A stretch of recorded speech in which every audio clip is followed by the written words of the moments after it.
কোন মুরগি পালনে সবচাইতে বেশি লাভ বা আর্নিং বেশি হয়, এটার অনেক বেশি বিতর্ক রয়েছে। যেমন ধরুন, ফার্মে মুরগি পালনে লাভ ক্ষতির একটা ব্যাপার রয়েছে, সোনালী মুরগি পালনের লাভ ক্ষতির ব্যাপার রয়েছে, আবার সোনালীর যেটা হাইব্রিড সেটাতেও একটা ব্যাপার রয়েছে, আবার সুপার হাইব্রিডও রয়েছে, যেটা খুব দ্রুত বড় হওয়ার সম্ভাবনা থাকে। এগুলোর মধ্যে আপনি কোনটা বেশি মনোযোগ দিয়ে লালন পালন করবেন? আমাদের মূল উদ্দেশ্যই হচ্ছে টাকা আর্নিং করা। তো আর্নিংয়ের জন্য আপনি কোনটা পালন করতে বেশি স্বাচ্ছন্দ্য বোধ করবেন? তো আপনি যেটাই করেন না কেন, আবার এমনও বিতর্ক রয়েছে যে দেশি মুরগি পালনে অনেক বেশি লাভ। তো দেশি মুরগি পালন যদি সঠিকভাবে করা যায় তাহলে লাভের অঙ্কটা যে হবে না তা নয়, অবশ্যই হবে। তবে আজকে আমরা আসলে আলোচনা করব যে সোনালী মুরগি আপনি যে পালন করছেন এবং দেশি মুরগি পালন করছেন সেটা একসাথে, আবার তার সাথে কিন্তু বাচ্চা, আপনি পর্যায়ক্রমিকভাবে যে বাচ্চাগুলো আপনি পালন করছেন, গতানুগতিকভাবে সেগুলো বড় হতে থাকছে এবং যেটা ডিম পাড়া মুরগি সেটা ডিম দিতেছে। তো এইগুলোর মধ্যে আসলে কি সুবিধা কি অসুবিধা, এই বিষয়টাই আজকে আমাদের মূল আলোচ্য বিষয়। আশা করি এই পুরা ভিডিও জুড়ে আপনারা থাকবেন। যে সমস্ত বন্ধুরা সামনে মুরগি পালনে ঝুঁকতে চাইছেন বা নিজের বাড়ির আমিষের চাহিদা পূরণ করার জন্য অল্প হলেও মুরগি পালনে উৎসাহী, তাদের জন্য এটা হয়তো উপকার বয়ে আনতে পারে। আবার অনেক আমাদের দেশের যে মা বোনেরা বাড়িতে তাদের যে দেশি মুরগি লালন পালন করেন, সেখান থেকে যে প্রোটিনের চাহিদা এবং আমিষের চাহিদা পূর্ণ করে, সেটার ক্ষেত্রেও কিন্তু অনেকটা উপকৃত হতে পারেন। তো আমরা আসলে ভাববো যে আমরা কোন মুরগিটা পালন করব। আমাকে সর্বপ্রথম ডিসাইড করতে হবে যে কোন মুরগিটা পালন করব। যদি আমি ফার্মি মুরগি পালন করি তাহলে সেটার বয়স কিন্তু 5 মাস, এবং সেটা 5 মাসের যে খাবার দাবার খরচ সেটা কিন্তু বড় লেন্দি, আপনি সেটা কুলিয়ে উঠতে পারবেন না। এবং ফার্মি মুরগির যদি একবার অসুখ বিসুখ হয় তাহলে কিন্তু মারা যাওয়ার পসিবিলিটিটা অনেক বেশি। তো এইটাও কিন্তু আপনাকে মাথায় রাখতে হবে। তবে অসুখ বিসুখের ক্ষেত্রে সবচাইতে আপনাকে লাভবান করতে পারি সেটা হচ্ছে দেশি মুরগি। আপনি দেশি মুরগি যদি পালন করেন তাহলে দেশি মুরগিতে কিন্তু অন্যান্য মুরগির মতো অত বেশি অসুখ বিসুখ নেই। তবে আপনি সমন্বিত চাষ করতে পারেন। আপনি ফার্মি মুরগি রাখলেন, দেশি সোনালিটাও রাখলেন, আবার দেশি অরিজিনাল যে মুরগি আমাদের বাড়িতে আমরা লালন পালন করি সেটা রাখলেন, আবার আপনি হাইব্রিড সোনালিটাও রাখলেন। এতে করে আপনার কি লাভ বা কী ক্ষতি হতে পারে?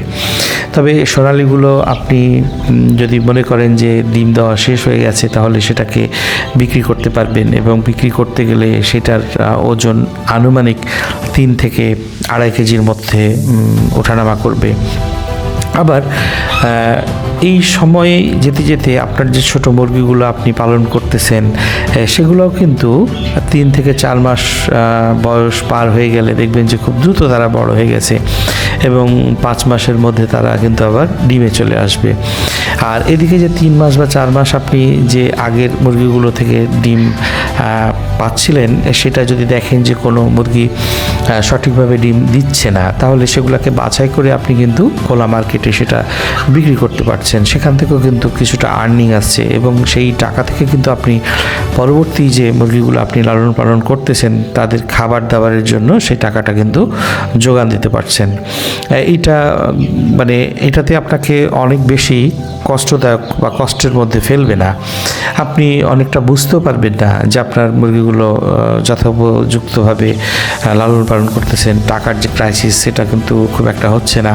আবার ডিম বিক্রি করেও কিন্তু আপনি কিছু টাকা পাচ্ছেন, সেখান থেকে কিন্তু আপনি সবার জন্য খাবার দাবার কিনতে পারছেন। আবার আপনি যে সোনালিগুলোকে লালন পালন করতেছেন সে সোনালিগুলোও কিন্তু খুব একটা অসুখ বিসুখ হয় না বললেই চলে। তবে আপনাকে খেয়াল করতে হবে যে আপনাকে বাচ্চা থাকা অবস্থায় আপনি প্রপারভাবে ভ্যাকসিন করেছেন কি না। আবার অনেকেই কিন্তু ভুল করে যে বাচ্চা অবস্থায় ভ্যাকসিন করে কিন্তু বড় হয়ে গেলে কিন্তু আর ভ্যাকসিন করে না। এখানে দুইটা পার্ট রয়েছে, যারা ভ্যাকসিন করেন ছোটোগুলাকে, বড় হলে আর করেন না তাদেরকে কিন্তু বড় মুরগির জন্য কিন্তু ভ্যাকসিন করা লাগবে। আবার বড় মুরগি পরে যে ডিম দেওয়ার আগা পর্যন্ত কিন্তু আপনাকে ভ্যাকসিন কমপ্লিট করতেই হবে। এতে করে আপনার যে মুরগির যে অসুখ বিসুখের যে ব্যাপারটা সেটা কিন্তু আপনি অনেকটা বেশি নিশ্চিন্ত হতে পারবেন। যদি একবার অসুখ বিসুখ হয় তাহলে কিন্তু সেগুলো মারা যাবে, শুধু রানীক্ষেত এবং গাম্বুরা অসুখ হয়ে গেলে। তো এইটা যদি আপনি রোধ করতে পারেন, তাদের ছোটোখাটো ঠান্ডা বা আদার্স কিছু হলে আপনি অসুখ হলে তো ওষুধ খাওয়াবেন, তাই না? এবং সেই ওষুধগুলো খাওয়াতে লাগলে দেখবেন এক সময়তে আপনার মুরগি কিন্তু ভালো হয়ে গেছে। আপনি যদি টিকা না দেন তাহলে কিন্তু আপনার যে শরীরের মধ্যে যে ইমিউনিটি বা অ্যান্টিবডি তৈরি হওয়ার যে প্রসেস সেটা কিন্তু তৈরি হবে না। এই জন্য আপনাকে অবশ্যই আপনার মুরগিকে টিকা দেওয়ার ব্যবস্থা করতে হবে। মুরগিকে খাওয়াতে হবে খুব ভালো মানের খাবার দাবার। আমরা অনেকে ফিড খাওয়াই, অনেকেই ভুট্টা, গম বা আদার্স যে পাউডার সেটাকে মানে মিক্সড করে আমরা খাওয়ার চেষ্টা করি। প্রতিদিন যে আমরা যে পানিটা খাওয়াই সেই পানিটা কিন্তু দিনে 2 থেকে 3 বার পরিবর্তন করতে হবে। তাদেরকে খাঁচার মধ্যে পালন করতে গেলে আপনাকে প্রতিনিয়ত তাদের খেয়াল রাখতে হবে, তাদের অ্যাক্টিভিটি দেখতে হবে, তারা ঠিকমতো খাচ্ছে কি না, কে খাচ্ছে কে খাচ্ছে না। যারা খাচ্ছে না তাদেরকে আলাদা করে দেখার চেষ্টা করতে হবে এবং ম্যাক্সিমাম মুরগি অ্যাক্টিভ আছে কি না, তারা সুস্থ রয়েছে কি না সেটা কিন্তু দেখার খুবই গুরুত্বপূর্ণ আপনার ক্ষেত্রে। আবার অনেক সময়তে দিনে মানে 2 বার পানি পরিবর্তন তো করতেই হবে। আবার প্রথমে হয়তো সকাল সকাল আপনি তাদের পানির মধ্যে কোনো মেডিসিন দিয়ে রাখলেন, আবার রাত্রিবেলায়, বিশেষ করে এখন যে শীতকাল চলছে, রাত্রে কিন্তু আপনি তাদের শরীরে হিটের জন্য AD3 আপনি দিয়ে রাখতে পারেন। সকাল সকাল আপনি তাদের মাল্টিভিটামিন প্রোভাইড করলেন, দুপুরবেলায় আপনি ক্যালসিয়াম বা আদার্স কোনো মানে সাপ্লিমেন্ট প্রোভাইড করলেন। তাদের রোগ প্রতিরোধ ক্ষমতার জন্য আপনি তাকে লাইসোভিট প্রোভাইড করতে থাকলেন। এভাবে কন্টিনিউ আপনাকে আপনার মানে মুরগিগুলোকে কিন্তু ওষুধপত্র খাওয়াতে থাকতেই হবে। তবে খেয়াল রাখবেন আপনি যে ওষুধটা খাওয়াবেন সেটা সর্বোচ্চ 7 দিনের বেশি কন্টিনিউ করবেন না। আবার আমরা ডিমের জন্য কিন্তু তাকে ক্যালসিয়ামের পাশাপাশি ইসেল কিন্তু খাওয়াতে যেন না ভুলি, কারণ ইসেল খাওয়ালে আপনার মুরগির যে ডিম, সেই ডিমের যে গুণগত মান সেটা কিন্তু বৃদ্ধি হবে এবং দীর্ঘদিন ধরে ডিম দেওয়ার যে প্রবণতা সেটাও কিন্তু তৈরি হবে।